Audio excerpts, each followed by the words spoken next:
Good morning, everybody. I'm Joshua Orro, the Mustang Prince, and welcome to Mustang Prince Orro Reports. Well, folks, with today being my sister Sabrina's 26th birthday, I've got something very special to share with all of you.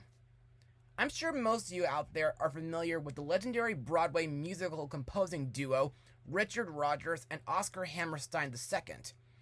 I mean, almost every musical theater nut, including myself, know about these guys from such classical shows like Oklahoma, Carousel, The King and I, and The Sound of Music, which were all adapted into classical movie musicals. However, there is one musical that Rodgers and Hammerstein composed that I think is the most unique: Cinderella. And why do I think so? Well, it's because, believe it or not, this classical musical started out as a TV special in 1957 and aired on CBS, before it was first performed on stage at the London Coliseum in 1958. But it wouldn't be until 2013 when Cinderella would officially become a Broadway show. Anyway, the reason why I've chosen to talk about Rodgers and Hammerstein's Cinderella is because back during May of 2012, Sabrina got to play two characters, Cinderella's stepmother and her sister Joy, at my old high school, Trevego Hills High School. However, before all that, during our childhood, during the late 90s, Sabrina and I both saw a TV special version of Cinderella, which aired on the Wonderful World of Disney on ABC. And that version of Cinderella is what I'll be blogging today. So, released to television on November 2nd, 1997, this is Rodgers and Hammerstein's Cinderella. Now, on for the plot of the special. In this film, Cinderella chafes under the cruelty of her wicked stepmother and her evil stepsisters, Calliope and Minerva, until her fairy godmother steps in to change her life for one unforgettable night. At the ball, she falls for the handsome Prince Christopher, whose parents, King Maximilian and Queen Constantina, are anxious for him to find a suitable paramour. So, what are my thoughts on this movie? Well, in my opinion, this is such a beloved childhood classic. I loved it as a kid, and I still love it to this very day. And to further explain why I think so, let's move on to Mustang notes. Now, firstly, this film is the third version of Rodgers and Hammerstein's musical, and I think this was Disney's first TV special adaptation of a musical classic. The following films being Annie in 1999, The Music Man in 2003, and Once Upon a Mattress in 2005. The film was adapted by Robert L. Friedman, and it was directed by Robert Iskov, whom, back in 2019, was the co-director of Wonder Park. Also, as I said earlier, it was part of a revival of the Wonderful World of Disney series on ABC. Principal photography began on June 23, 1997, and it was completed over a 28-day-long period, primarily on stages 22 and 26 at Sony Picture Studios in Culver City, California, which had been the location of MGM Studios, which is now revered as the golden age of the movie musical. With a production budget of $12 million, Rodgers and Hammerstein's Cinderella is one of the most expensive television films ever made.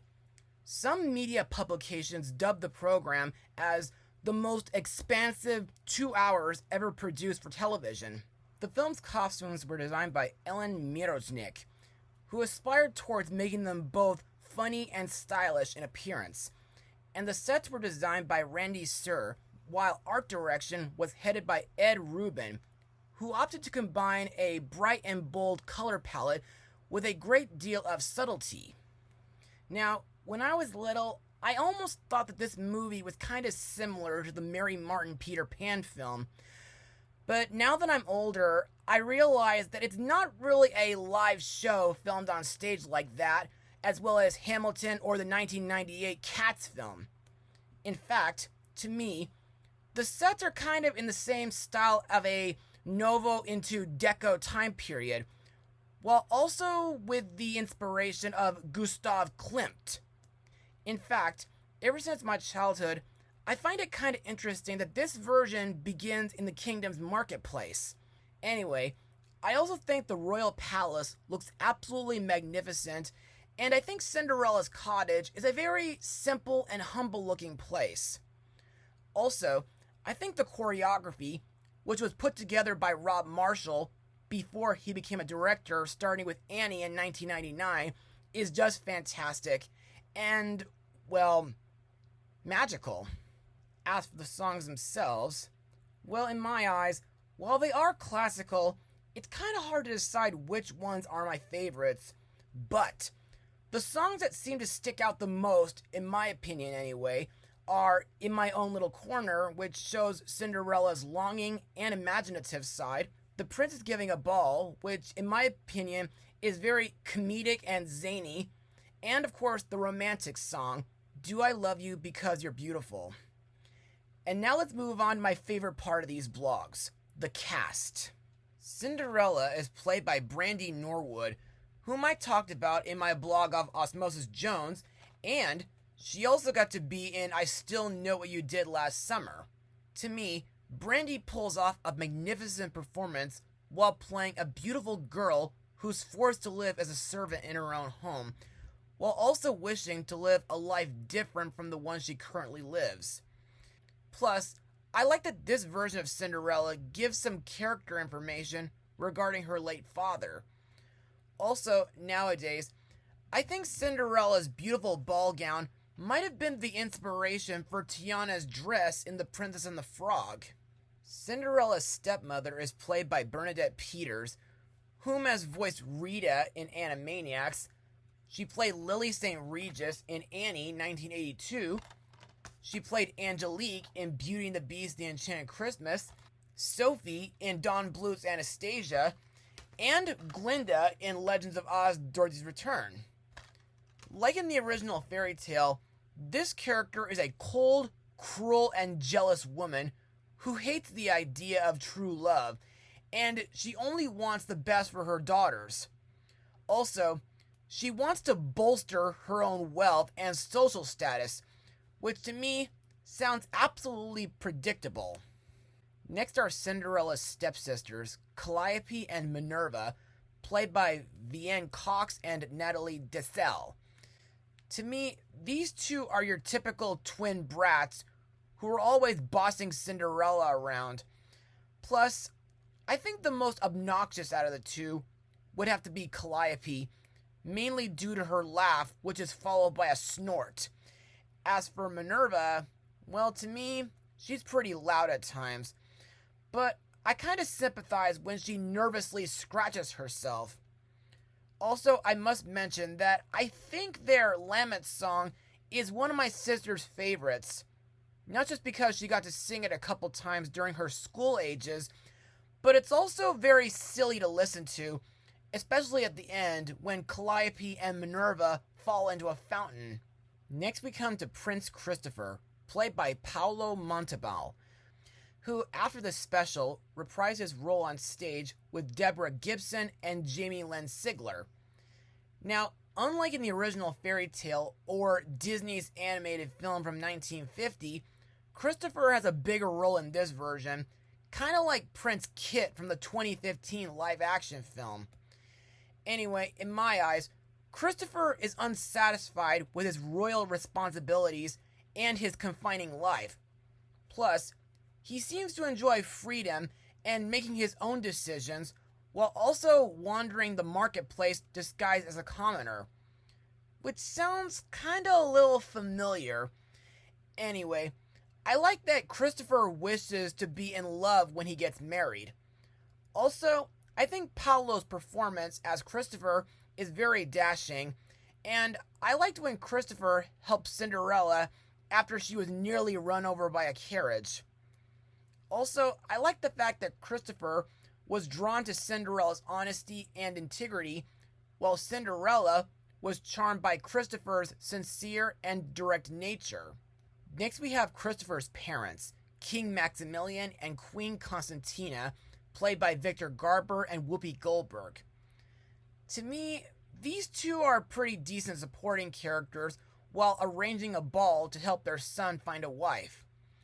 Also, in my opinion, Maximilian enjoys ruling the kingdom with kindness, while Constantina is a strict ruler who doesn't seem to enjoy accepting differing opinions, and she has a habit of interfering in Christopher's love life. Another character to talk about is Lionel, played by Jason Alexander. This guy is my second favorite character in the special, and in my opinion, I think he makes a whimsical supporting character for Christopher.